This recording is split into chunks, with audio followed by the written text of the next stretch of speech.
introducing those who share the stage with me today. On my right, your left, Mr. Matt Gallo, President of the Board of Trustees.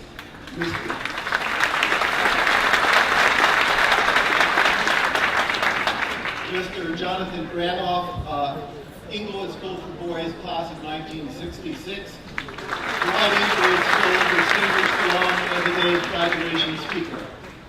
On my left, your right, Mr. Joe Allgrant, Upper School Principal.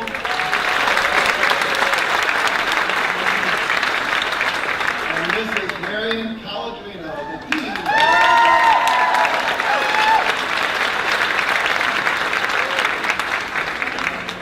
So I know you're all wondering, I'm doing fine.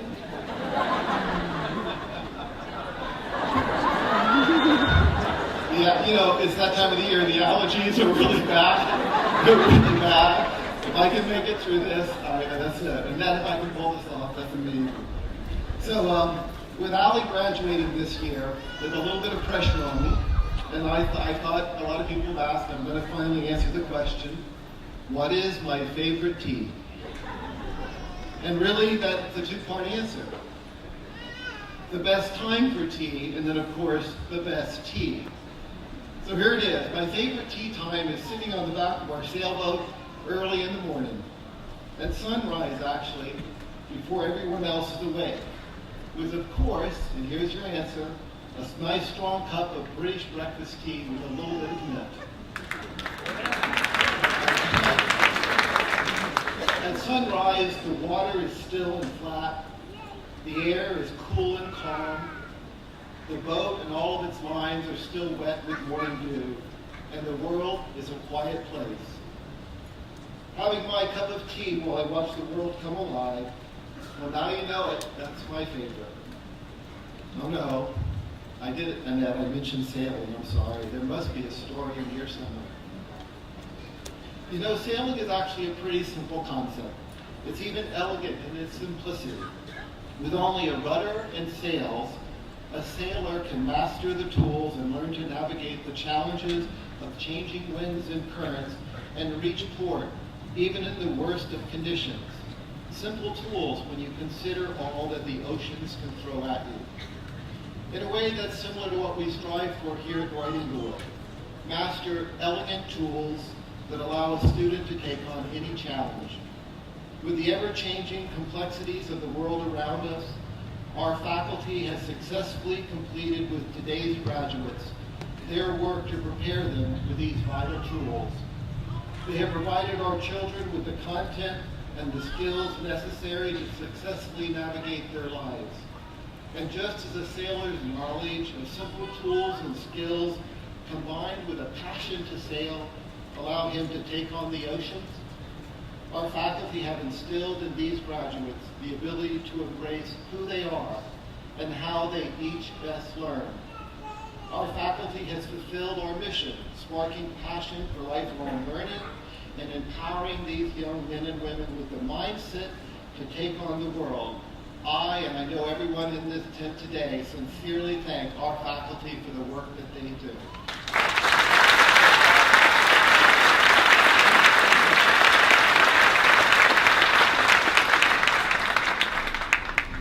I'd like to thank our parents and our families. Each has been an inspiration for our graduates to learn. In many ways, you have served as an anchor for these graduates, allowing them to explore various ports and islands with the confidence that you were always there to secure their boats when needed and in the various areas they chose to sail. The security you have provided allowed each to take the risks necessary to become who they are today. I know firsthand from these graduates that they know well how much you have provided them, and each is extremely appreciative to what you have given them. We, the class of 2016, all of us here thank the parents and the families.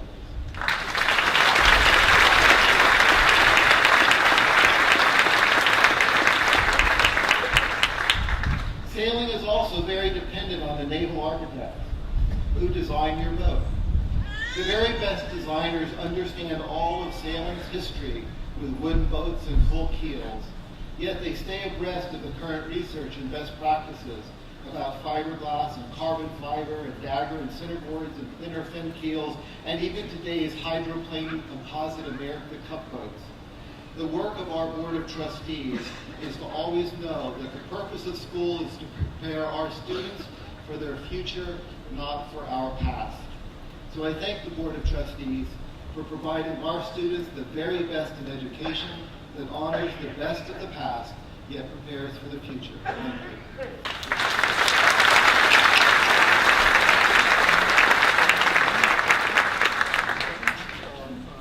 These allergies are really bad. Teaching my children Tyler and Allie to sail, I have learned over time that they have taught me far more than I have taught them. Read.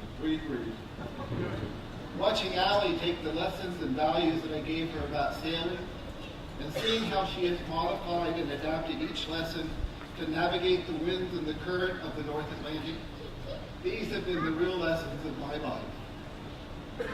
So sometime today, I hope we all here also take the time to thank these young men and women, not congratulate them, but thank them for all that they have taught us. We are better parents, we are better teachers, and we are better people today because of all our children have taught us. So the next time you visit a harbor, take a close look at the sailboats. If you see one tied to a dock, you quickly realize that something's wrong. It's out of place. With the narrow bow and stern of a sailboat, it never looks natural tied to the straight lines of the dock. The sailboat is designed to float freely on a mooring.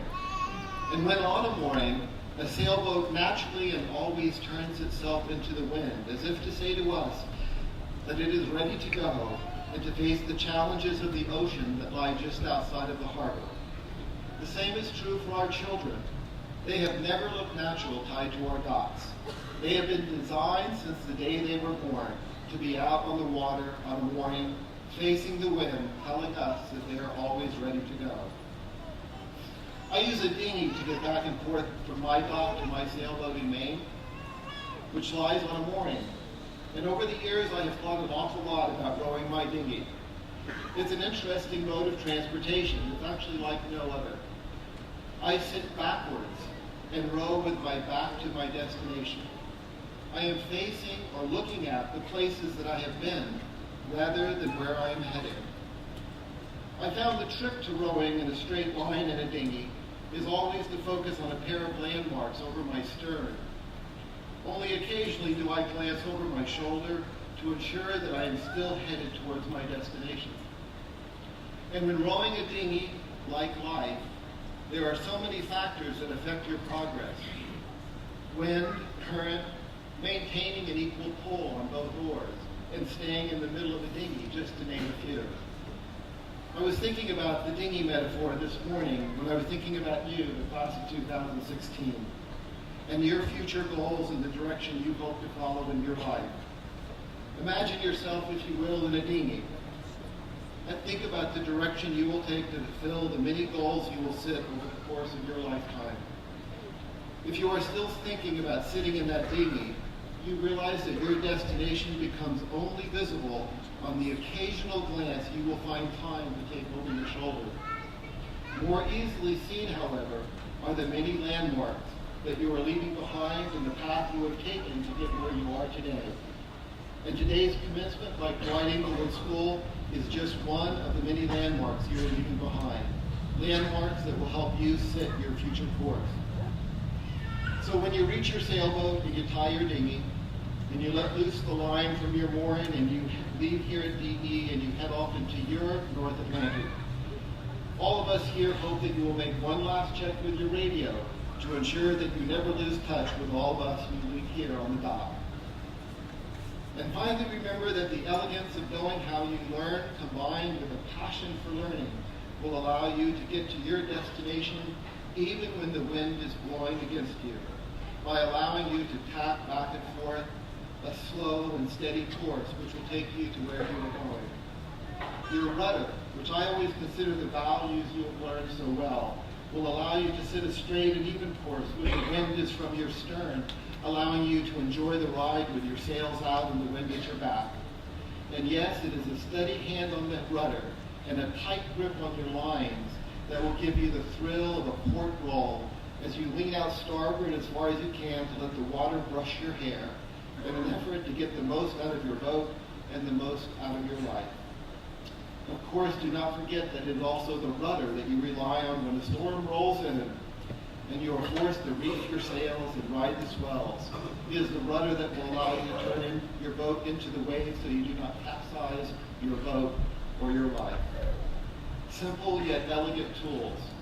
A rudder, your values, the sail, which I think are the skills and the knowledge, and the love of sailing, which is your passion. Knowing how you learn and having a passion to learn, these are the elegant tools you have mastered here at Dwight-Englewood, and they will allow you to meet the challenges of a changing world and to make it better. So take a good look at everyone you see in front of you today. These are the people who have helped build your boat. They have given you the knowledge to sit your sails. They have taken you to the mouth of the harbor. And everyone here is now giving you the rudder to sit your course. Once again, I congratulate the class of 2016.